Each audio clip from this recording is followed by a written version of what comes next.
Good evening, everyone. My name is Benjamin, and apologies for the volume, but I'm recording this late at night. I'm spending some time with family. Everybody else is asleep. I don't want to wake them up or anything, so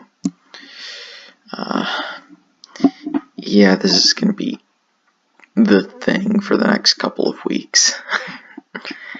Anyway, I've done a little bit of work. You can see the actual forecast. Just check the description for that. You can go through and play with the model yourself if you download it, which shouldn't be that difficult. You go to File, download it, and that's what you get. So this is what the forecast shows, and one of the things I did was I decided to get rid of the weekly, the polls that I had, the national polls I had. Number one, too many undecided voters. I didn't really think the data was valuable to begin with. I only included it as a dummy to see if the polls, to see if the model worked. By the end of the month, so on New Year's Day, I'm going to take that average and put it in as the 2018 polling average for his approval rating, and I'll do that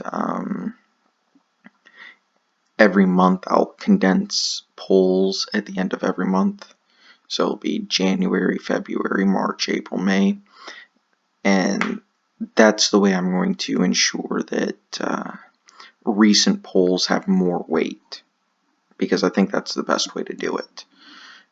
That way, not only is all the information as condensed as possible, but we're weighing information correctly. I think that's the best way to do it, and I think that's the correct way to do it. So as we can see, this model, the model I have, shows Trump losing a narrow election to any Democrat, to a generic Democrat. For my personal forecast, I'd probably change Pennsylvania, but that's really about it.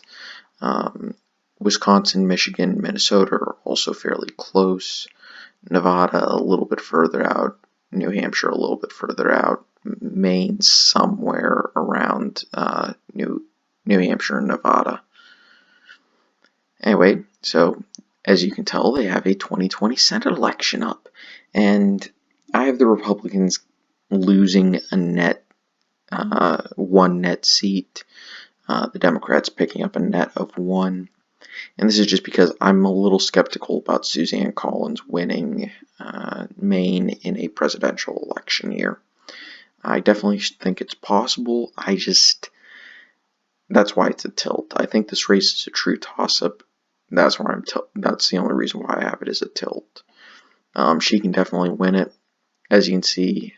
Because I personally think the Republicans are favored to win, I'm giving them the vice president seat. As for Cory Gardner, I really don't think he'll hold this.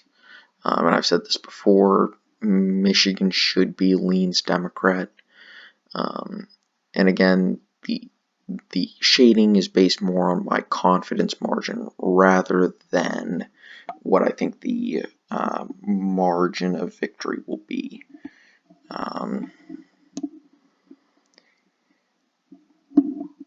I guess the best way to describe the Senate is, if a party wins it in the presidential election, chances are they'll win it in the Senate. So looking at the 2021 makeup, this is what I expect it to look like, which is the Deep South, pretty much all Republican, Midwest starting to change, West Virginia very much focused on local politics, as is Montana. Arizona is a true swing state, and the Northeast has some strangeness, but that's just the way it works out. I really don't see anything else significant to talk about in the Senate elections. I'm not going to talk about the governor's elections because my forecast won't change for those. Anyway, I'm going to say thank you all for watching. Hope you had a nice day. I'll see you guys next time. Take it easy, and stay tuned on Wednesday when I'll do my history videos. Take it easy. Bye.